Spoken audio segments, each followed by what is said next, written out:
ఈరోజు జరిగిన సంఘటన ప్రతి ఒక్కరూ కూడా ఆలోచించాల్సిన విషయం. రాజకీయ వ్యవస్థలో సహజంగా ఒక రాజకీయ పార్టీ అధ్యక్షుడు పర్యటించినప్పుడు స్థానికంగా ఉన్న సమస్య పైన అవగాహన తెచ్చుకొని రైతులకి మేలు చేసే విధంగా వ్యవహరించాలి తప్ప మనం ఎవరో ఊహించని విధంగా కష్టపడి పంట పండించిన ఆ సరుకుని రోడ్డు పైన పోసేసి దానిపైనే వీళ్ళు కార్లు తోలుకుంటూ పోతున్నారంటే అంతకన్నా దుర్మార్గం ఏముంటుందో ఆలోచించాలి. మొన్న ఒక కుటుంబాన్ని పరామర్శించడానికి వెళ్ళినప్పుడు మనుషులను తొక్కేశారు. ఈరోజు రైతులను పరామర్శించడానికి వెళ్ళినప్పుడు కష్టపడి పండించిన ఆ తోటపరి మామిడికాయల్ని కావాలని ఇప్పుడే వచ్చిన సమాచారం ఏంటంటే దేవేంద్ర అనే ఒక అడ్వకేటు తుమ్మలపాలెం నుంచి ఈ 5 లోడ్ల ట్రాక్టర్ సరుకు అక్కడ లోడ్ చేయించి దీనికి ఒక రిహర్సల్ చేసి జగన్మోహన్ రెడ్డి గారి వాహనం వచ్చినప్పుడు నా ఇన్స్ట్రక్షన్స్ మేరకు ఇవి రోడ్డు పైన మీరు వేయాలని చెప్పి 2 ట్రాక్టర్ డ్రైవర్లు AP03 TB54332 మొయ్యుద్దీన్ అక్బర్, అదేవిధంగా AP03AA2313 ఉదయ్ కుమార్ కిలారి, వీళ్ళిద్దరూ కూడా పోలీస్ కస్టడీలో ఉన్నారు. వాళ్ళు ఒప్పుకున్నారు. ఈ విధంగా ట్రయల్ రన్గా ప్రిపేర్ అయ్యి ఈ దేవేంద్ర అనే ఒక అడ్వకేటు వైఎస్ఆర్సీపీ సింపథైజర్ ఇతను ఆ మామిడికాయల్ని ఆ ఊరు కూడా కాదు పొరుగు ఊరు నుంచి తుమ్మలపాలెం అనే ఊరు నుంచి సేకరించి ఆ సరుకును అక్కడ తీసుకొచ్చి ఆ డ్రోన్ ఫుటేజ్ చూస్తే మీరే ఆశ్చర్యపోతారు.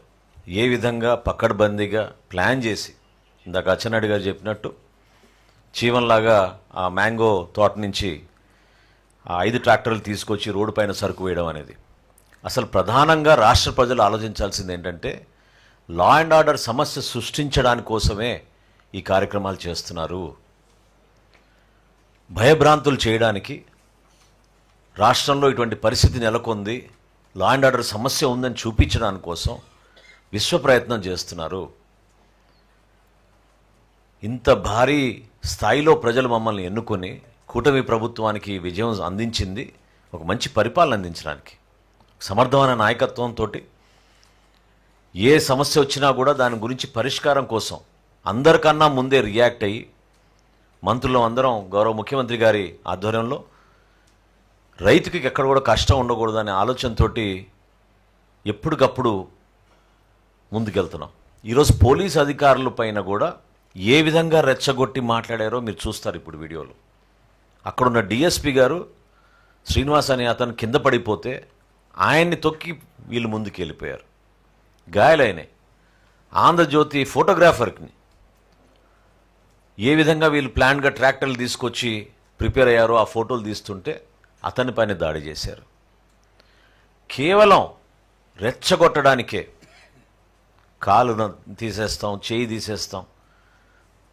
అసలు ఆ భాష వింటుంటే రాజకీయ వ్యవస్థలో మనందరం కూడా తలదించుకునే విధంగా వ్యవహరిస్తున్నారు. ఇది చాలా పొరపాటు.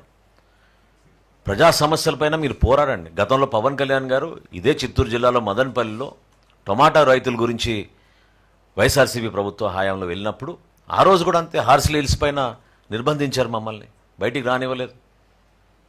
చివరికి మార్కెట్ యార్డ్ దగ్గరికి వెళ్తా ఉంటే వెళ్ళనీయకుండా రోడ్డు దగ్గరనే రైతుల్ని కలిసాం, పరామర్శించాం. కానీ కావాలని ఇట్లా కొనుగోలు చేసి మరి సరుకును తీసుకొచ్చి రోడ్డు మీద పాడేసి దానిపైనుంచి వీళ్ళు వాహనాలు తొక్కించుకుంటూ వెళ్తున్నారంటే ఎంత ఎంత ఉన్మాదులో మనం ఆలోచించాలి. దయచేసి రాష్ట్ర ప్రజలు నేను కోరుతున్నాను, ప్రభుత్వం ఎప్పుడు మీకు అండగా నిలబడుతుంది. లా అండ్ ఆర్డర్ ఎట్టి పరిస్థితుల్లో మెయింటైన్ చేయాలి. పోలీస్ యంత్రాంగాన్ని గౌరవించాలి. స్థానికంగా ఉన్న సమస్యలపైన ఖచ్చితంగా ఒక ప్రతిపక్ష నాయకుడిగా మీరు మాట్లాడితే మీరు మాట్లాడండి. వేదికలు ఉన్నాయి, దానికి ప్రభుత్వం స్పందిస్తుంది. అంతేగాని ప్రజల్లో ఒక భయభ్రాంతులైన వాతావరణం సృష్టించి రెచ్చగొట్టి ఇబ్బంది పెట్టాలి ప్రభుత్వాన్ని కేవలం లా అండ్ ఆర్డర్ సమస్య పైన తీసుకెళ్తే రేపటి రోజున ఈ సమస్యని మరింత తీవ్రంగా తీసుకెళ్ళగలుగుతామనే ఆలోచనతో వీళ్ళు చేస్తున్న దుర్మార్గమైన ఆలోచన. ఇది ప్యూర్గా ఆర్టిఫిషియల్ క్రియేషన్. 90% ఆల్రెడీ కొనుగోలు జరిగిపోయింది. ఆర్టిఫిషియల్గా క్రియేట్ చేశారు ఈ సమస్యను. దీన్ని ప్రతి ఒక్కరూ గమనించి ఎటువంటి వ్యక్తిత్వం వీళ్ళకు ఉందో మీరు అర్థం చేసుకోవాలి. ఎంత దారుణంగా వ్యవహరించారో. రాబోయే రోజుల్లో కూడా ఈ విధంగానే ప్రతి ప్రాంతంలో ప్రతి జిల్లాలో పర్యటించి అలజడి సృష్టించడానికి వీళ్ళు సిద్ధమయ్యారు తప్ప ప్రజల శ్రేయస్సు కోసం కాదని ఈ సందర్భంగానే తెలుపుతూ